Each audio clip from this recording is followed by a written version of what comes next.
Maryam. Dan Muhammad, ceritakanlah di dalam kitab Al-Quran itu kepada mereka, umatmu, ya, kisah tentang Maryam.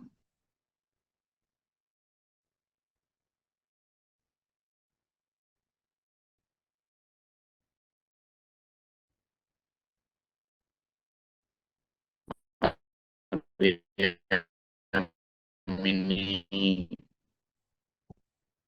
satu kisah sangat bukan, ya, karena bagaimana seorang perempuan yang di situ diceritakan sangat solihah, ya, sangat dekat dengan Allah, ahli ibadah. Agamanya Nabi Ibu Maryam ini apa berarti? Ya, agama Yahudi lah. Mengikuti teguh pada syariat kitab Taurat. Kitab Taurat itu sangat strict, ya, hukumnya. Taurat yang asli itu banyak mirip dengan hukum-hukum dalam Al-Quran.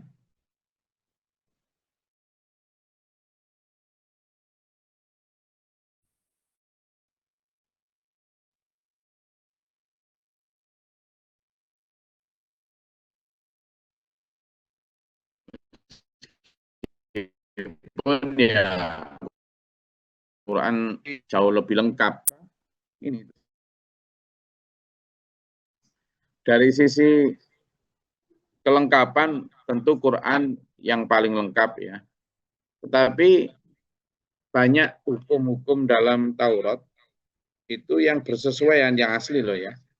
Itu bersesuaian dengan hukum-hukum yang ada di Al-Quran. Baik tentang kisah, tentang zina, tentang hukum mencuri, tentang halal haram, itu banyak sekali yang bersesuaian dengan Al-Quran. Nah, Ibu Maryam ini itu adalah seorang perempuan yang sangat solihah, yang sangat taat beribadah. Intinya perempuan suci lah. Jadi kalau perempuan suci, ya, termasuk satu di antaranya adalah Bunda Maria atau Ibu Maryam.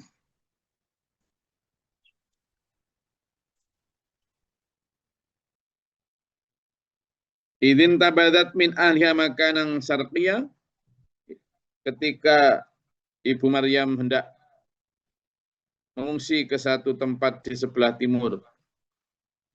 Jadi Ibu Maryam ini lahir dan hidup di Yerusalem, ya, di Palestina.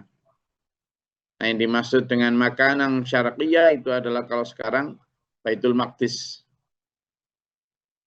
Di Baitul Maqdis. Beliau mengambil tempat khusus hanya untuk berhalwat. Beliau benar-benar ingin menyepi. Kalau mungkin dalam tradisi Indonesia, dulu para orang-orang sakti dulu kan bertapa, ya. Menyepi hanya untuk benar-benar mendapatkan wangsit, menyucikan hati, pikiran, dan segala jiwa. Tuh. Maka dia di situ disebut fattakhadat min dunihim hijaban. Dia menyepikan diri dan bahkan membuat tabir antara dia dan keluarganya. Memang benar-benar tidak mau didekati, benar-benar tidak mau diganggu. Dia benar-benar memang berencana untuk memberikan jiwa raganya untuk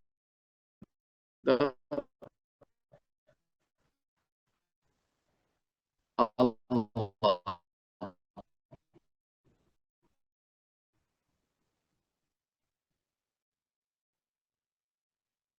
Juga tidak ada rencana nikah, tidak ada rencana. nggak ada rencana nikah, nggak ada rencana untuk berkeluarga, nggak ada rencana menikmati dunia, benar-benar ingin memutus hubungan dengan halal duniawi, ingin benar-benar tak serahkan diriku kepada Allah. Makanya mengambil satu tempat, kalau istilah di mihrab ya, kalau mungkin kayak sekarang mungkin kayak panggung gitu ya. Kalau saya jadi membayangkan mungkin kayak rumah Sasak di Lombok itu kan panggung, terus atasnya ada kayak satu rumah tapi rumah kecil gitu mungkin ya.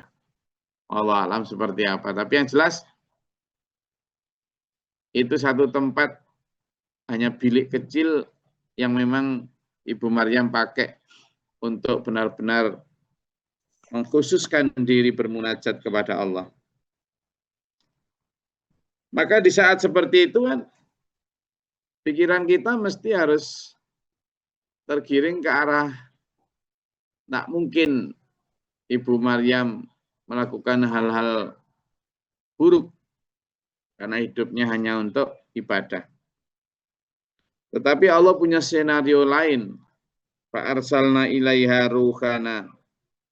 Allah mengutus kepada Ibu Maryam seorang malaikat, yakni malaikat Jibril.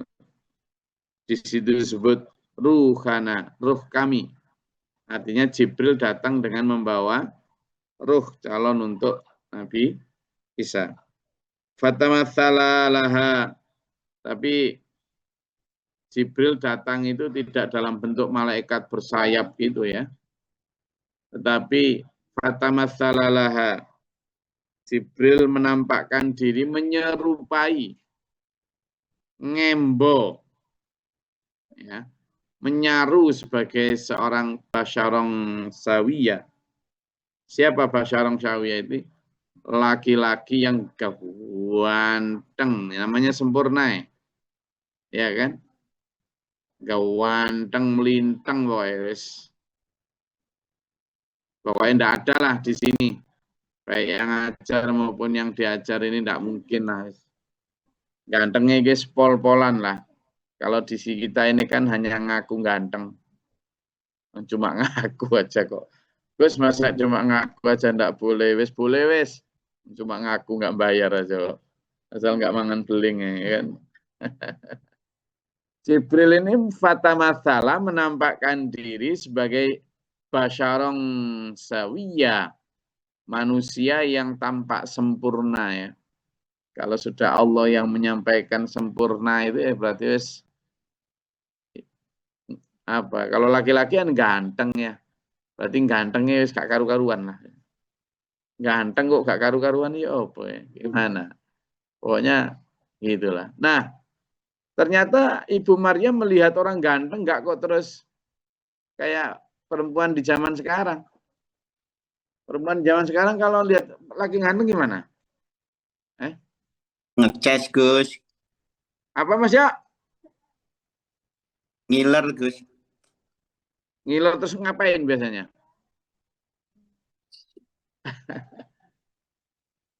Saya sekolah di tahun 80-an itu ya. Kayaknya belum pernah ada deh perempuan kemudian nyatakan seneng duluan sama laki-laki. Malu zaman dulu itu. Perempuan nggak mungkin lah ada perempuan goda laki-laki, maksudnya goda secara terang-terangan. Yang ada yang kurang ajar itu ya laki-laki. Ada perempuan lewat, kemudian di sweet gitu ya. Cewek gitu. Itu laki-laki. Lah sekarang itu ada laki-laki lewat itu cewek-cewek, cowok gitu godain kita dong. Ya Allah. Padahal yang lewat bukan basyarong sawiyah. Bukan. Tapi ya Karno. Coba. Burman. Warso. Juwarno. Makemut. Yang lewat Ya, lansia. bukan Mahmud, Makemut. Boyolali. Loh, yang lewat gitu aja loh, minta digodain. Lumayan kalau yang lewat itu Palik Dul gitu. Masih tinggi gede walaupun gue caluk, gue warit. Yang Iya. digoda sekarang itu yang punya uang banyak tuh. Iya, betul. Apalagi sekarang. Kalau zaman dulu yang digodain itu yang cowok-cowok ganteng. Sekarang itu pokoknya punya uang. Katanya, napeng abang disayang, hanapeng abang ditendang. Peng itu uangnya. Kalau ada uang, abang disayang. Kalau nggak ada uang, abang ditendang. Padahal ini Ibu Maryam ini didatangi seorang laki-laki yang sempurna, gantengnya maksimal. Gitu. Tapi apa yang dilakukan oleh Ibu Maryam? Qalat inni a'udzu birrahmani minka. Aku berlindung kepada Allah darimu, wahai siapapun engkau. Nah inilah. Ini namanya solihah. Solihah beneran itu begitu. Menghijab diri dari godaan, dan ketika ada resiko godaan datang, langsung berlindung kepada Allah dari mereka. Begitu tuh. Bentar, kita sebelum bicara tentang keajaiban yang diterima oleh Ibu Maryam. Kita contoh dulu lah Ibu Maryam ini ya. Tidak hanya sama perempuan, laki-laki juga lah. Kayak saya dan sampean sama ini. Ketampar ini gitu loh. Betapa Ibu Maryam ini sangat menjaga yahuddu min absor, yaghdudna min absorihinna. Ini namanya yaghdudna min absorihinna. Perempuan-perempuan yang menahan pandangannya. Kalau laki-laki yahuddu min absorihim. Yang menahan pandangannya. Jadi sudah tahu kalau laki-laki ganteng itu menjadi syahwat buat perempuan. Dan perempuan cantik itu menjadi syahwat buat laki-laki. Maka yang kita perlukan adalah apa? Menahan pandangan. Kalaupun belum bisa menahan pandangan hati, ya sekurangnya menahan pandangan mata. Makanya kita harus menahan itu. Bukan kok tidak boleh jalan-jalan. Silahkan jalan-jalan kalau hatinya sudah bisa menahan diri, menahan pandangan. Tapi kalau belum bisa, makanya kan disebut di situ perempuan itu sebaiknya bihumurihinna ya, ala juyu bihinna. Coba ya, sekilas ya kita buka bagaimana umat Nabi Muhammad Sallallahu Alaihi Wasallam itu terutama yang perempuan belum sampai ke level Ibu Maryam, tapi upaya menuju ke sana itu coba kita lihat hikmah di balik kenapa sih kita diperintahkan perempuan itu bertutup aurat itu. Itu kan sebenarnya sudah diterangkan itu. Biar kenapa? Itu kan dalam surat Al-Ahzab ayat 33 dan 59. Coba dibuka tuh. Dan surat An-Nur ayat 31. Coba dibuka yuk. Kita ada apa kalau Ibu Maryam kok sampai berkholwat menutup diri ya kan? Lalu ketika ada Jibril, kan Nabi Ibu Maryam saat itu enggak tahu kalau itu Jibril.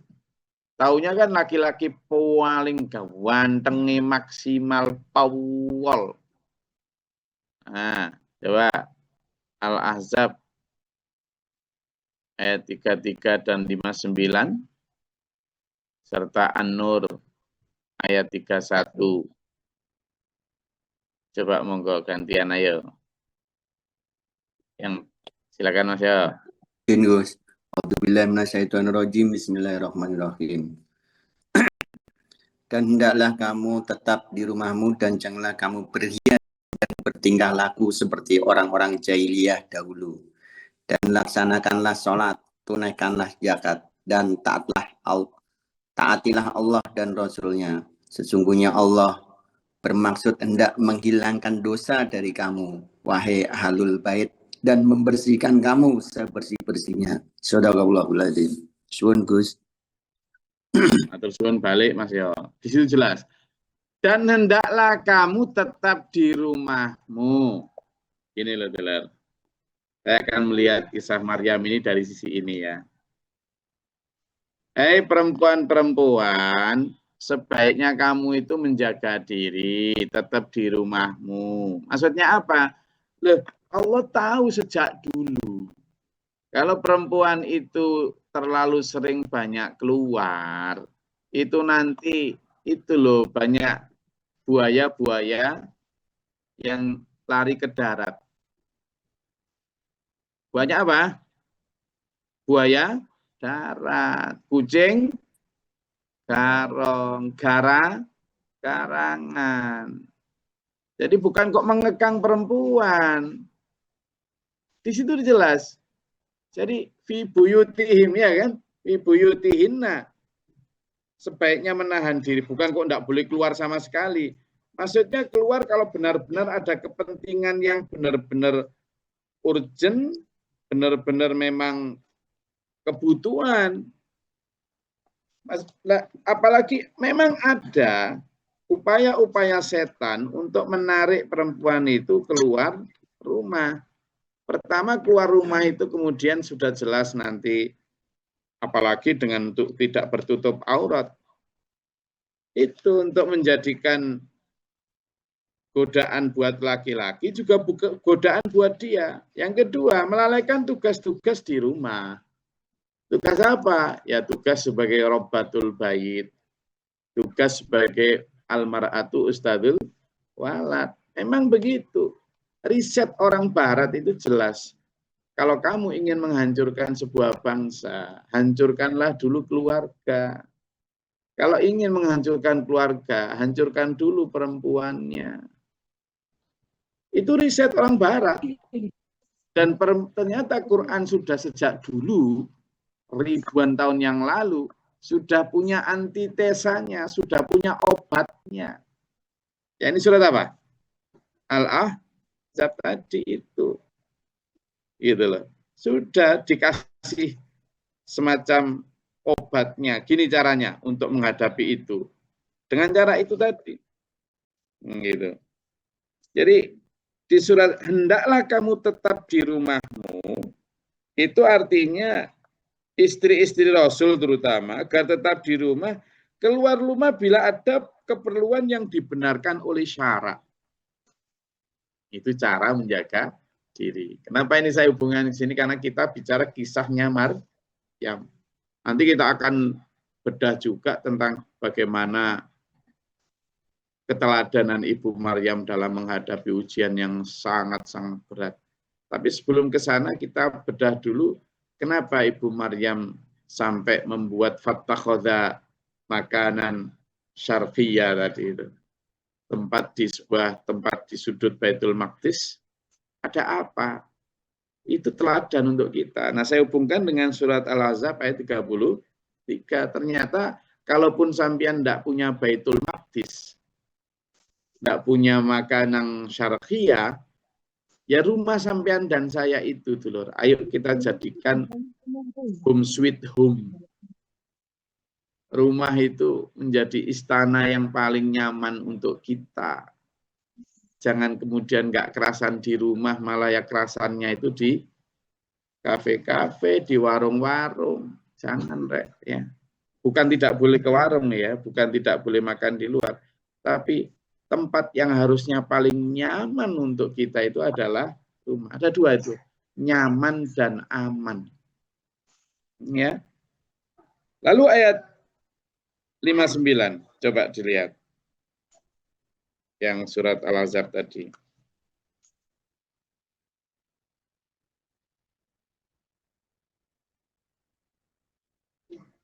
Enggak. Gantian sing dereng baca tadi. Izin Gus. A'udzubillahi minasyaitonirrajim. Bismillahirrahmanirrahim. Wahai Nabi, katakanlah kepada istri-istrimu, anak-anak perempuanmu, dan istri-istri orang mukmin. Hendaklah mereka menutupkan jilbabnya ke seluruh tubuh mereka. Yang demikian itu agar mereka lebih mudah untuk dikenali, sehingga mereka tidak diganggu, dan Allah Maha Pengampun lagi Maha Penyayang. Sadaqallahul adzim. Nah, kalau tadi tidak boleh keluar rumah, itu untuk menjaga marwah, dignity, kehormatan. Jadi aurat itu artinya apa? Kehormatan. Aurat itu bukan hanya persoalan tubuh, tapi apa? Kehormatan. Maka menutup aurat itu adalah menjaga kehormatan. Di ayat ke-59 dijelaskan supaya kita nggak keliru cara menutup aurat. Karena kalau aurat itu hanya diartikan sebagai tubuh, maka menutup aurat itu akhirnya diartikan pokoknya tertutup. Nah, kalau sudah tertutup tapi ketat itu bukan menutup aurat, itu melapisi tubuh. Akhirnya apa? Ada kan ya banyak berjilbab tapi pakai celana ketat, baju juga ketat, menonjol di sana sini. Yaitu bukan tutup aurat, itu tutup tubuh. Ayat 59 ini jelas. Yang dimaksud dengan kalimat yudnina alaihna min jalabibihinna, agar mereka mengulurkan atas mereka tubuh mereka, jilbab-jilbab mereka. Apa artinya? Pakaian yang longgar, pakaian yang utuh menutup tubuh, pakaian yang memiliki tata adab kesopan santunan. Itu bukan asal pakaian. Lalu untuk apa? Nah, ini fungsinya coba jelas. Dzalika adna ayyu'rafa fala yu'dzain. Itu agar kamu dikenali identitas kamu. Identitas apa? Pertama, identitas sebagai seorang muslimah. Identitas apa lagi? Identitas bahwa kamu tidak mau diganggu, kamu adalah wanita bertakwa. Jelas. Aku pakai pakaian gini, tolong jangan ganggu aku.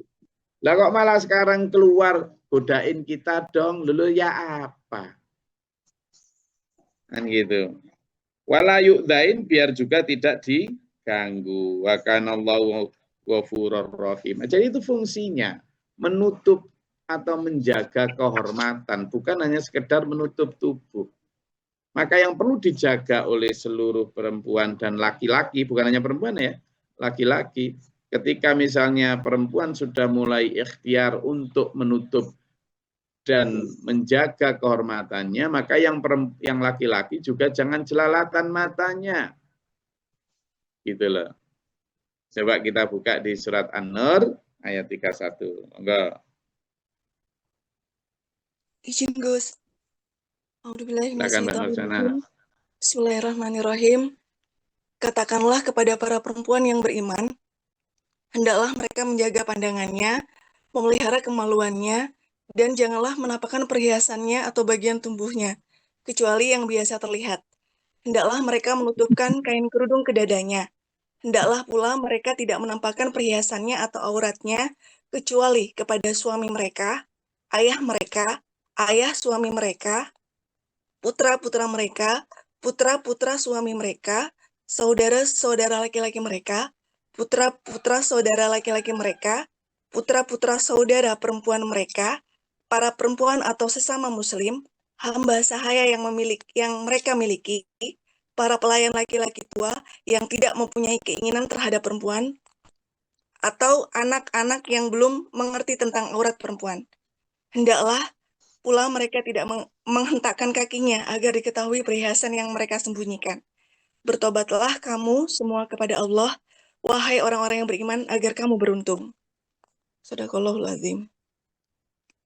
Jadi jelas ya, yang dibaca oleh Pak Nurjana tadi, itu kalimatnya jelas. Hendaklah mereka menutupkan kain ke dadanya. Nah, berarti kan yang dimaksud adalah jilbab yang longgar. yang longgar. Jadi bukan yang mengikat leher. Apa itu yang mengikat leher itu? Enggak, yang longgar.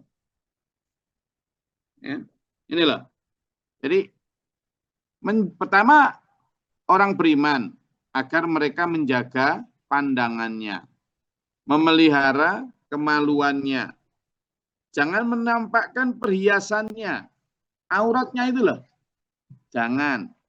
Karena perhiasan perempuan ya tubuhnya itu. Ya. Dan kecuali yang biasa terlihat.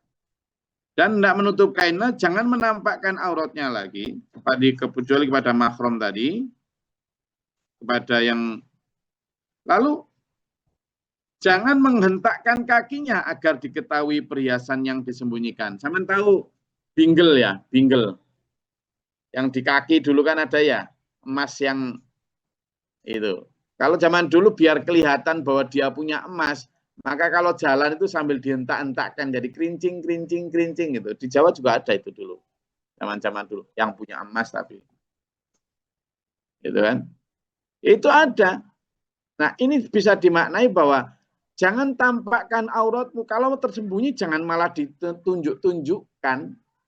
Nah, ini sekarang malah tunjukkan aura kecantikanmu. Iklan-iklan itu, ya kan? Aduh. Ini dilarang gitu. Kecuali kepada siapa? Suami. Tidak apa-apa. Itu memang harus ditampakkan aura kecantikannya. Itu. Nah, dari situ kita kembali ke kisah Ibu Maryam dulu. Bahwa itulah yang diinginkan oleh Ibu Maryam dengan berkhalwat, dengan bertapa, menyepi diri, menjaga semua, itu yang diinginkan oleh Ibu Maryam. Ya.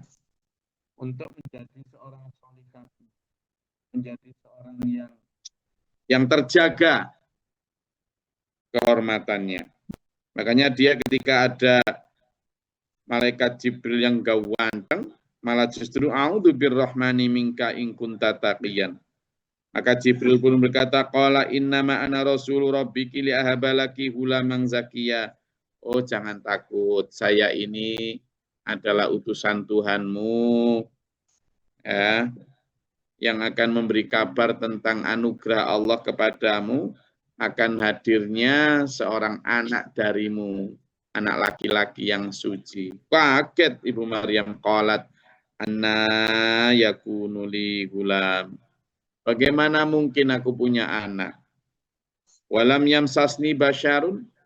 Tidak ada satu laki-laki pun, jangankan kok menyentuh aku, kenal aja, tidak ketemu aja, tidak kok. Aku ini, walam aku bagian, dan aku juga bukan seorang yang endel. Tahu endel? Mentel. Tahu mentel? Seno. Tidak, aku ini bukan seorang yang menjajakan diri, apalagi seorang pezina. Tidak, aku ini benar-benar menjaga diri. Kenal saja lo ndak, kok gimana aku punya anak. Ya, qala Jibril pun berkata, kadzaliki, memang demikianlah. Karena qala rabbuki huwa alayya hayyinun. Tuhanmu telah berfirman, hal-hal seperti itu sangat mudah bagiku, kata Allah. Ya, jangankan menciptakan seorang anak tanpa bapak dari rahim perempuan yang jelas-jelas ada rahimnya. Menciptakan perempuan dari laki-laki aja bisa kok. Yakni Adam dari rusuk, Hawa dari rusuk Adam. Jangankan cuma menciptakan perempuan dari laki-laki, menciptakan laki-laki dari tanpa apa-apa aja bisa kok. Gitu. Jadi huwa alayya hayyinun walinaj'alahu ayatan linnasi wa rahmatan minna. Dan memang Allah menyengajakan membuat itu sebagai ayat tanda kekuasaan, yakni menjadikan Nabi Isa sebagai bukti kebenaran dan keagungan Allah, kekuasaan Allah. Wa kana amron, dan urusan itu tadi maqdiyan, sudah ditetapkan. Yaitu nanti kita akan lihat di ayat selanjutnya. Betapa karena sudah ditetapkan, ya cuma nangis tok Ibu Maryam ini nanti dulu. Tapi itu sebagai pelajaran kita, ya, bagaimana kehendak untuk menjadi seorang yang solihah itu penuh dengan pengorbanan. Wah, ada yang mau ditanyakan? Silakan.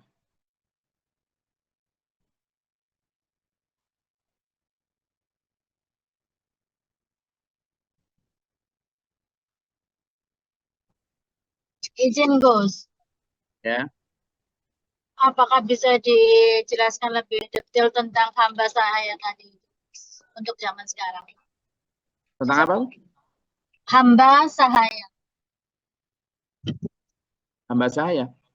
ya boleh tidak berjilbab Oh, di yang depan di mata. ayat surat An-Nur tadi. Ya, kalau dulu kan memang hamba sahaya itu kan dianggap sebagai properti ya. Hamba sahaya itu adalah budak yang memang dianggap sebagai keluarga dia. Keluarga. Jadi kalau di masa lalu hamba sahaya itu bagian dari kita, dari keluarga kita. Makanya di situ disebut hamba sahaya. Di aurat boleh karena memang dia sama kayak mahram dia. Jadi memang beda hukum untuk hamba sahaya ini. Tapi alhamdulillahnya hari ini itu tidak ada ya. Jadi hamba saya boleh. Memang dia dianggap sebagai bagian dari keluarga yang mahram. Gitu. Pertanyaan saya, apakah di zaman sekarang ini boleh seperti asisten rumah tangga itu? Dia kan bukan Oh, hamba beda. sahaya. Beda, Bu. Kalau hamba sahaya ini bukan staf ya, bukan anak buah. Dia properti, milik kita utuh. Jadi dalam Islam itu ada namanya milku tamam. Ya, tapi ada yang milkul ba'din itu kalau memiliki sesuatu yang sifatnya sebagian. ART sekarang itu kan kita miliki itu hanya waktunya saja, waktu dan tenaganya. Itu pun hanya terbatas di jadwal kerjanya dia. Jadi tidak milku utama. Milku utama itu milik yang sempurna. Sempurna itu artinya utuh semuanya. Kalau budak zaman dulu itu bahkan nyawanya pun seolah menjadi milik kita itu. Dalam tanda kutip ya. Artinya dia benar-benar properti milik dia. Beda dengan ART atau staf atau pembantu. Sekarang beda. Bukan ya. Jadi, makanya hukumnya juga beda. Oke. Ada lagi? Oke. Apa Mas ya? Nanya niki Gus, ya Mana? keluar dari Gus. Mau nanya niki Gus, hukumnya pasang gigi palsu itu pripun Gus? Hukumnya pasang Halo? gigi palsu. Iya. Iya Mas ya. Nggih Gus. Kalau pasang Nggih, gigi Gus. palsu Nggih. itu Betul Gus. banyak yang membolehkan Mas ya. Dia tidak disamakan dengan pasang rambut palsu ya. Kalau pasang rambut palsu itu ada hadisnya tuh. Ya, tapi kalau pasang gigi palsu itu dianggap sebagai satu bentuk ikhtiar kesehatan. Karena memang gigi palsu itu kan asalkan bukan untuk pamer karena biar lebih cantik atau lebih apa, tapi benar-benar memang untuk fungsi ya. Karena gigi geramnya hilang, nanti kalau mengunyah juga tidak baik kalau tidak bisa ngunyah atau depan misalnya hilang semua lalu pasang gigi palsu. Itu memang ada perbedaan pendapat, ada yang mengatakan disamakan dengan larangan pakai ubit atau rambut palsu, tapi ada yang mengatakan kalau ubit kan memang untuk kepentingan dia atau dilihat, tapi kalau gigi palsu itu kan sama dengan masang kaki palsu untuk fungsi. Nah, itu dibolehkan oleh sebagian besar ulama, dan saya mengikuti yang itu. Artinya sepanjang itu untuk fungsi ya. Karena apa? Karena rambut palsu itu kan ya nggak pakai rambut kan juga nggak apa-apa ya. Iya kan? Kalau perempuan misalnya rontok kan dijilbabi juga nggak masalah. Kalau laki apalagi gundul kan ya makin bagus. Palsu itu kan Ya, nggak pakai naron. Gunawan. Tapi juga nggak Gundul. Gunawan. Tapi Gundul Nawan. Tapi menawan.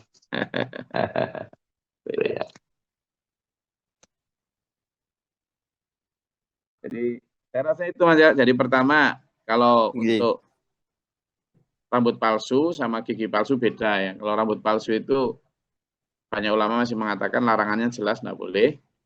Karena memang biasanya itu hanya untuk biar lebih cantik, lebih ganteng, lebih apa. Tapi kalau gigi palsu itu sama disamakan dengan kaki palsu dan sebagainya, itu lebih kepada fungsi. Sehingga dibolehkan.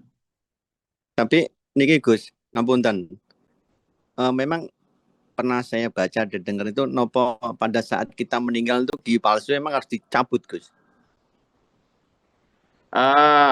Ada yang mengatakan iya, tapi ada yang mengatakan tidak juga. Karena dia kalau sama dengan pen ya, pen yang ditanam di dalam tulang itu kan sesuatu yang berbeda dengan tubuh kita.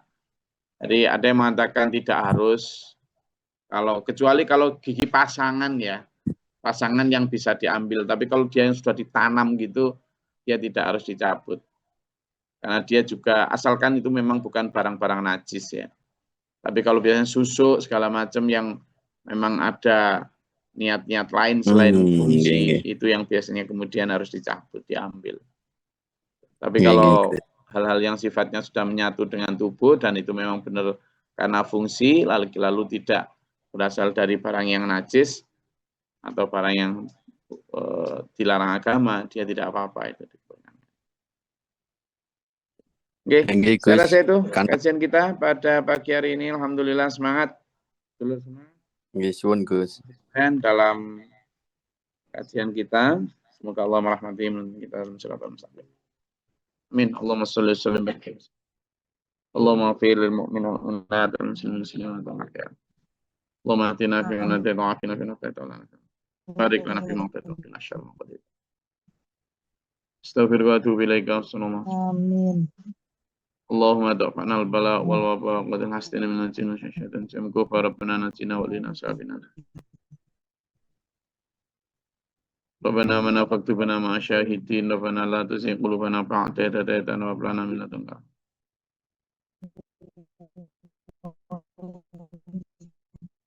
Allahumma salli ala Muhammad.